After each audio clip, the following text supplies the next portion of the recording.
welcome to another edition of Create Distinction in Sales and Customer Service. Great to be with you again, and I really appreciate you taking time to listen to our version of on-demand radio, where you get some ideas about what you need to do to stand out and move up.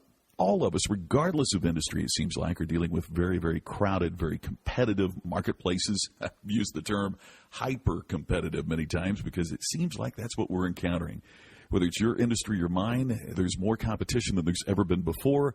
There's more access to information than there's ever been before. Good grief, just you listening to this on-demand radio broadcast shows that there is more access to information, to ideas, to insights than there's ever been. So what are you going to do to stand out and move up regardless of the situation in your industry, regardless of the competition? What does it take? That's what these broadcasts are all about, and I'm really, really glad that you listen. So I've been on a very hectic schedule, very busy week this last week, had fabulous audiences, great presentations with Packaging Corporation of America in Nashville earlier this week, then also had a terrific meeting with some of the top performing financial service representatives in the world. They're involved with a group called Agency Revolution. It's a company out of Oregon that does some fantastic work in helping agencies, whether they're insurance agencies, financial advisors, and those types of programs, to find ways to make their agency stand out. And so differentiation is what it's all about. I had the chance to address the group to open it up, and my friend Sally Hogshead was the closing speaker. So it was a terrific, terrific event. So now I'm back home, and I'm putting together this broadcast, and popped up on my calendar. Tomorrow was the birthday of Charles Tremendous Jones. Now, Charlie Jones was just one of the all-time greats. As it popped up on my calendar that it was his birthday coming up, you see, Charlie passed away in 2010. And I just have not been able to take the date of his birthday off my calendar because I want to celebrate it every year, because this was a man who celebrated everything. If you aren't familiar with Charles Tremendous Jones and you wonder now, how in the world does somebody get to be named Tremendous? He wrote a book called Life is Tremendous. Any time of the hundreds of times that I saw Charlie, I would ask him how he was doing. He'd just say, tremendous. I remember talking to him on the phone not long before he passed away. And the cancer had taken so much of his energy and even taken that big voice that he had. But he, in that raspy voice, told me that he was doing tremendous. What an amazing, amazing man. He would hug you. He had the greatest hugs in the world, a giant of a man, and he would just wrap you up in a hug, and he was so enthusiastic. And I have to admit, before I knew Charlie, I wondered just a little bit, was it sincere? And as soon as you got to really meet him and talk to him, this is the most genuine man I've ever known in my life. He was absolutely amazing. His wife, Gloria, continues in the business, as do his wonderful daughter, Tracey, is running Tremendous Books out of Harrisburg, Pennsylvania. One of the real memories that I have was that at our Speakers Roundtable group, and Speakers Roundtable is an invitation-only group of top professional speakers. It's the longest-standing group in professional speaking. It's even older than the National Speakers Association, in fact.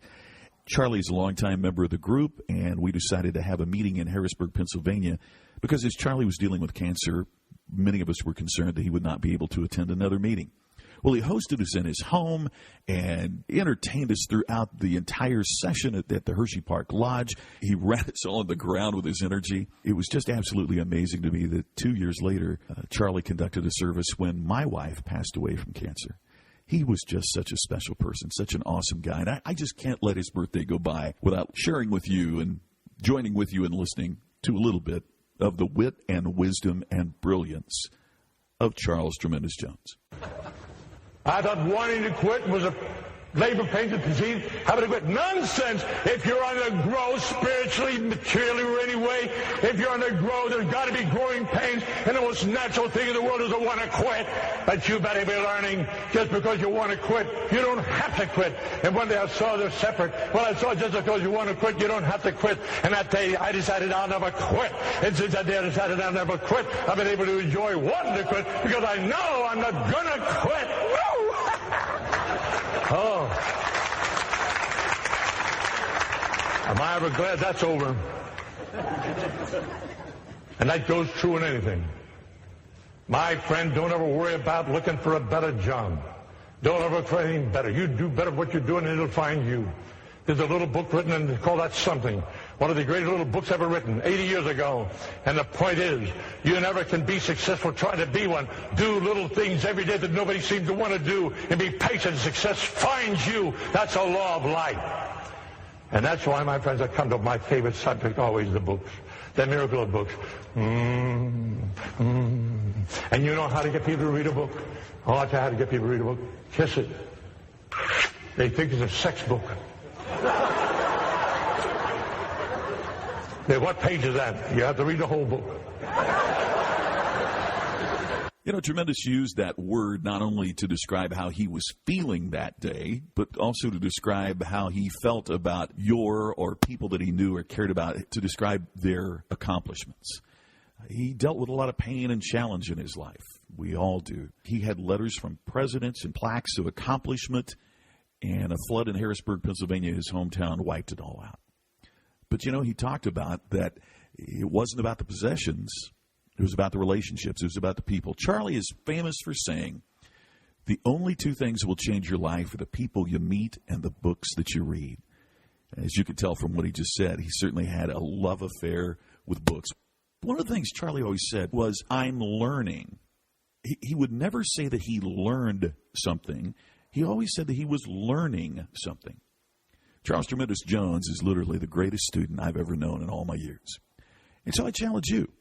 Are you continuing that path of lifelong learning? Are you reading the books? Are you meeting the people? Are you doing the things that will help you stand out and move up, regardless of the competition, regardless of the economy, regardless of the government, regardless of what's happening in your specific industry? If you want to create distinction, you can't quit, as Charlie says. And you also have to put yourself in the place to meet the right people and read the right books. We'll have more on creating distinction in sales and customer service soon. This is Scott McCain. Thanks for listening to our broadcast.